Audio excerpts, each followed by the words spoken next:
TV for me is going to radically transform over the next 5–10 years. The question is, what will happen with TV viewing? How will it change as we get an increase in penetration of connected TVs? So high-speed cable connections will mean that we'll be able to IP-serve broadcast content into the home, and will be a live kind of marketplace through which you'll choose your programming. Now, it still might be the case that majority of people would choose a broadcast stream of content, even by 2020, because people like to watch content when other people are watching it, right? However, when the ad break comes on, it's quite possible, as long as the commercial model from the broadcaster supports it, that we might dip into an IP stream and actually fill that ad break with IP-served ads. It really is the holy grail, to have the power of a TV advertising experience, but to better serve it with an online-based metric.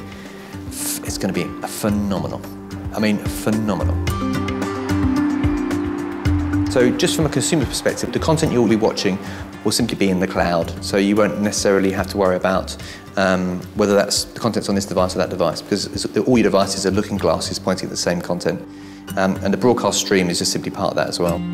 We'll also have a second screen, which will be our smart device, that will be a remote controller. So you'll be able to control your channels via that and actually see more information about the programs on your second screen. And there's a possibility that the screens themselves will have embedded in them natural user interface, NUI. So we'll be able to understand who's in the room, and we can do that through pattern recognition, actually analysing people's faces.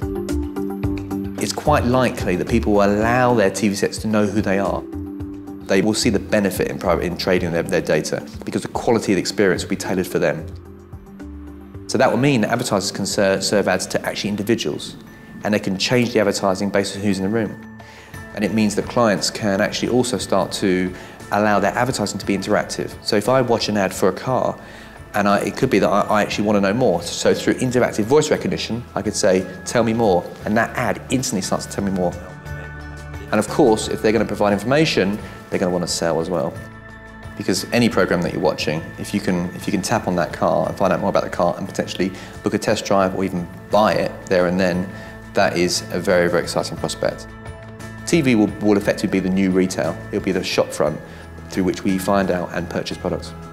A research company called Parks Associates carried out a projection analysis in the US and said that T-commerce, this buying over a TV broadcast stream, would be an $8 billion business by 2015. By 2020, you're going to be probably $30 to $40 billion business.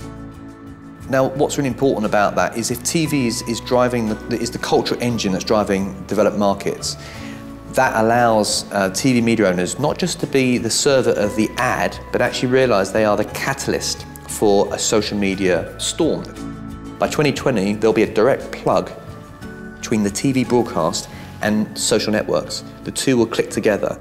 So whatever happens on TV, whatever happens within advertising within TV, will instantly be exported through social networks. So it will enhance the effectiveness of TV. But of course, it will mean there could be dramatic issues for brands, because with people being much more connected up, information is going to flow really fast.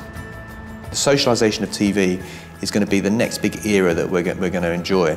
We'll see that individuals will be so powerful if they can stimulate their network that brands will be terrified by them. And it gets to a point where you'll see share prices being affected by it. And that's when the CEO will take a lot of notice as well. TV, as we know it at the moment, and as it will be in 2020, will be the most powerful channel that will sit at the heart of the marketing process. It will catalyse social media, and it will be a phenomenally powerful and strong place to be, with revenue streams in areas that we can't even conceive at the moment.